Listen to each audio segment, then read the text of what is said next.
Hi everyone, today I'm going to cover some of my luxury bag collection. I'm going to start with the Speedy 25. This is the smallest Louis Vuitton that Louis Vuitton makes. As you can see, it's a very compact little bag.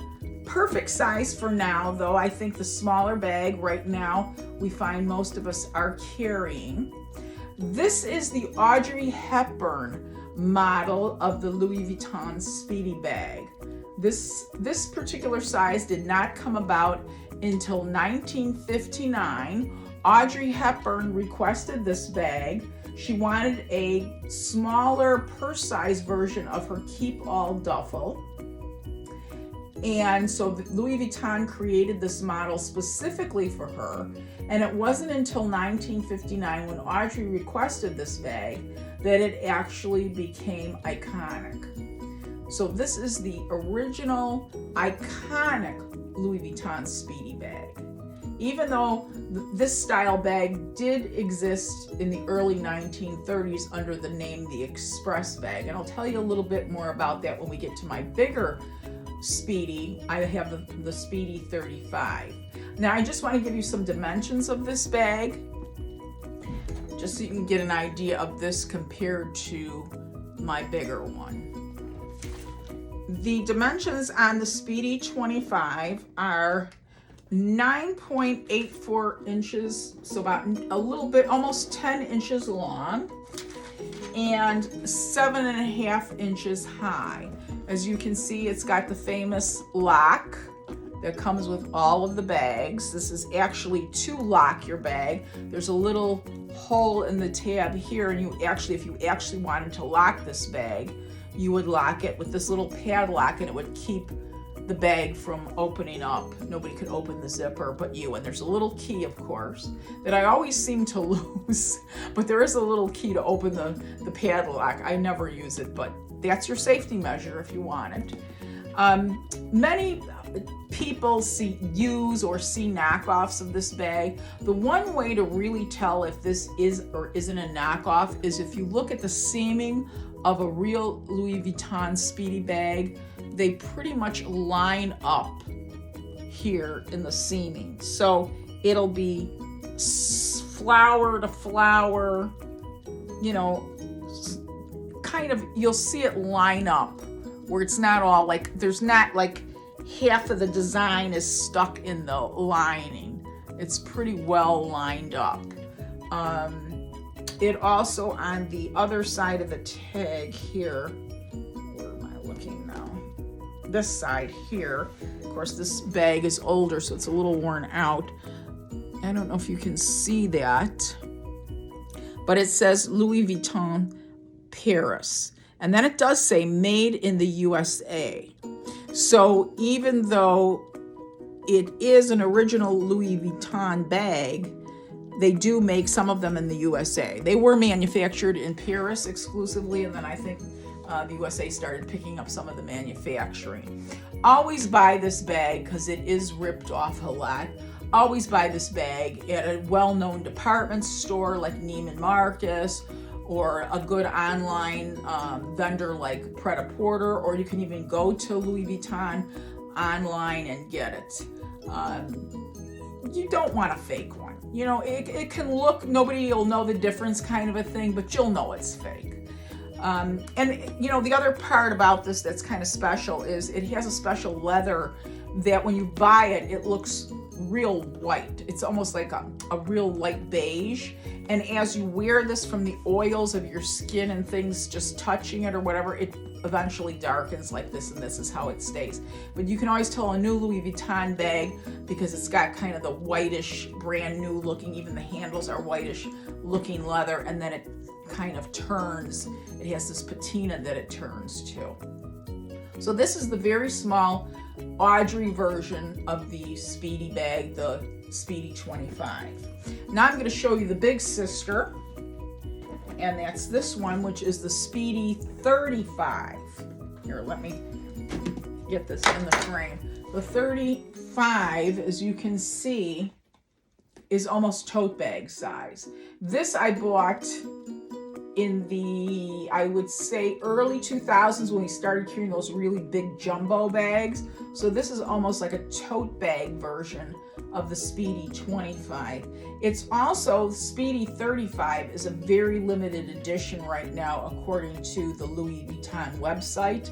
They said it's very limited online, very limited quantities online, and in very limited quantities in certain stores. So it's not an easy one to find right now. But it is really great to use on airplanes. I carry a lot of my toiletries and things in here. So I mainly use it kind of as a tote bag now, although I did use it as a handbag when the big bags were really in style. I don't know if you can get a good comparison, but here's the tote, and here's the little one. So you can kind of see the, I don't know if you can see the difference. Here, let me do it like this. So you kind of see the difference in the size. So this one's really jumbo, and this one's just like a little cute purse size. This is the one I use the most right now, but I've used both of them at varying times. This one, just to give you a difference in the size, this one is 13, almost 14 inches long, so almost what we consider tote bag size, and it is 9.1 inches high. I paid about $700 for this at, I think it was Neiman Marcus. I paid $700 for it in the early 2000s, and right now it's listed on Louis Vuitton's website as $1,620. So you can see how these bags do increase. It's more than doubled in price since I purchased it many years ago. I can't remember if I told you how much I paid for the small one. I think I skipped that. If not, I'm being redundant. I paid about $600 for this at Neiman's in the mid-90s, and this is listed, the small Speedy 25 is listed on Louis Vuitton's website, now currently priced at $1,490. So these bags have definitely gone up in value. That's the other good thing about luxury bags. If they're a classic, if they've been around for a long time like Speedy has, it's been around since the 1930s, and since Audrey 1959 made it popular, you can see this bag is not going anywhere. This is a classic bag. You can carry it with everything. I mean, everything from a business type of suit to more casual jeans or whatever. This is just a great overall bag. Of course, you wouldn't use it as an evening bag. That would be the one exception. But other than that, this is just a great overall bag. The next bag that I want to show you is my Stella McCartney bag. So you can see this. My Stella McCartney bag, a tote bag. It's got a lot of heavy metal around it on the sides, as you can see. The handles are chain. It's got a heavy chain hanging on it. It's got the Stella McCartney round tag on it. This is the very first ever vegan designer tote bag. Stella McCartney is a big animal advocate, and she will not make anything with leather. So all her bags and shoes are made from vegan, called vegan leather. This bag is great, but it is, I'll just warn you, very, very heavy. I paid $1,195 for it. You can still get it at Neiman Marcus for $1,195. So it hasn't gone up in price, but it hasn't gone down either. So it hasn't lost value. You can also carry it in a kind of like a half bag like this. So fold in half. It's a very flexible bag, and you can kind of carry it under your arm, if you can see that.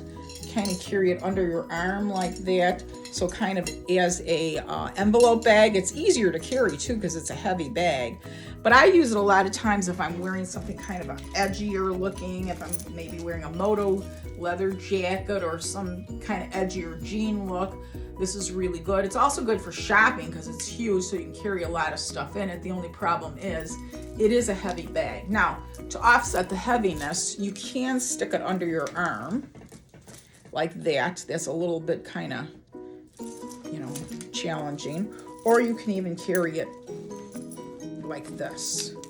You see this, like the 3 kind of chains all together, so that alleviates some of the heaviness. This is called the Falabella, Falabella, and it's really good. In fact, you know where I saw this on, I don't know, some of you I'm sure have watched the TV show Schitt's Creek. It's hysterical. If you haven't had a chance, catch it on Netflix. I love that show. It is so funny. It's about this very, very rich family that goes broke all of a sudden, and they have to get out of their house. The IRS is confiscating everything. They have to get out of their house with as much, of their clothing and stuff as they can. And the mom, played by Catherine O'Hara, who I love, she's just hysterical. I often see her carrying this bag in that show. So I'll often see her carrying the Stella. I'll say, oh, there's my Stella McCartney bag. So they try to put her in as many designer stuff as possible. Although, of course, she's in a very quirky designer styles, but she's great. I just love her in that show. I love all the characters in that show. If you get a chance, watch Schitt's Creek. I mean, it's a really funny show. So here you go. Here's the Stella McCartney. I got kind of off the track a little bit. The next designer bag that I want to show you is my Prada bag, which is called the Prada Gauffre. It's spelled Gauffre, but it is pronounced Gauffre. And it's Napa black leather lambskin. I did purchase this again at Neiman Marcus for $2,500. It is a great overall bag. This bag never goes out of style for me. I remember when they first came out with a lot of versions of this pleated leather like this. They had a large tote. They had the smaller kind of purse size like this.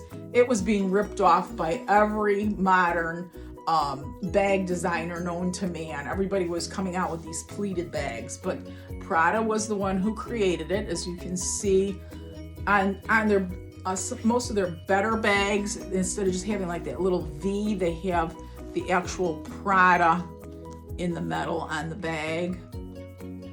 It's got like a little tag, almost like a luggage tag. I don't know what you would use that for, but I never use it for anything. It's just a really fabulous overall bag, very squishy as you can see, very good leather. This bag has been discontinued. I don't think you can get the Gauffre anywhere unless you go to a, those sites that sell the authenticated, previously used bags like the Real or something like that. Tradesy, I think, was selling this bag recently. I saw it. Let me see. They were selling it on Tradesy for $1,665. So it doesn't look like this bag has gone up in value, but to me it's gone up in value just for the fact that you can't get it anymore unless you buy a pre-owned one, which is fine. There's nothing wrong with pre-owned bags. If they're in good condition, they're worth it, because these bags, for the most part, not always, but for the most part, do go up in price a lot of times, or at least they don't lose their value. This is a really good bag. I'll show you the inside. Here again is the Prada, made in Italy. So they have this, it's not paper, it's a metal tag that's actually, looks like it's glued in really heavily in here. And then, good size inside to carry things. And it's perfect. Again, Prada, made in Milano, is on the zipper. So there's a lot of stampings on this bag, as you can see. So this is it's a good bag. It's perfect classic bag. It's my kind of go-to black leather handbag that I use. And I'm never sorry that I bought this, because I've had this for years and years and years, and it'll never go out of style. It's a classic purse size.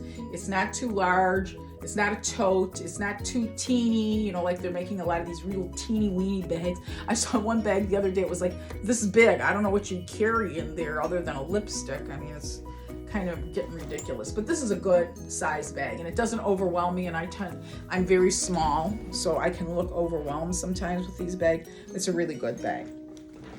So there are my higher end, I would say, $1,000 and up luxury bags. But I also have a couple of what I like to refer to as bridge level bags. In the fashion industry, in the department stores, it's usually on the second or third floor department is called the bridge level, and that's where they sell like the St. John knits and off the rack designer clothes. So higher level, better clothes off the rack, and usually priced somewhere between $5,000 and $2,000 kind of items. The first one I want to show you is a Furler bag. Furler leather is a Italian leather manufacturer. They make excellent leather goods. Their purses, I think, start around $300 and go up to around $800.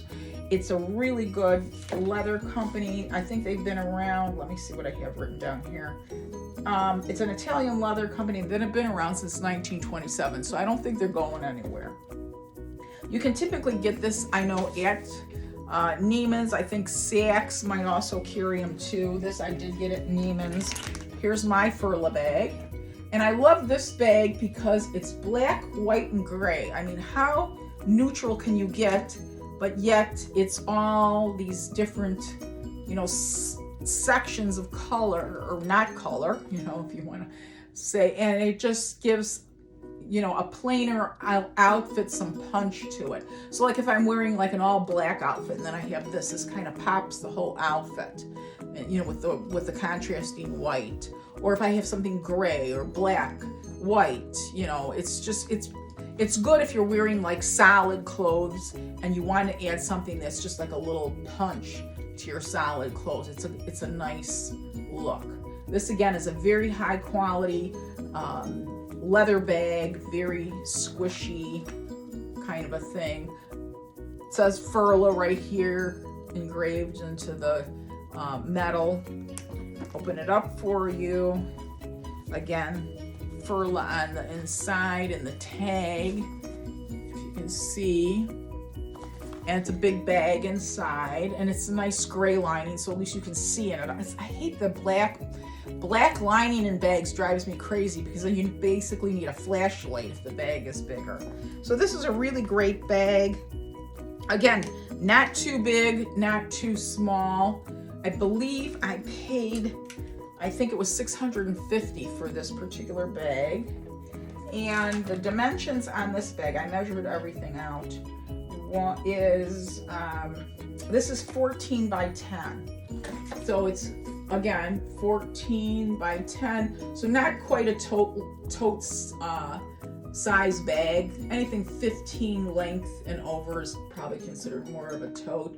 This is just a larger purse, but again, it's not overwhelming. You know, it's not overwhelming at all. It's kind of scrunched in here because I don't have anything in there. But it's a beautiful, beautiful bag.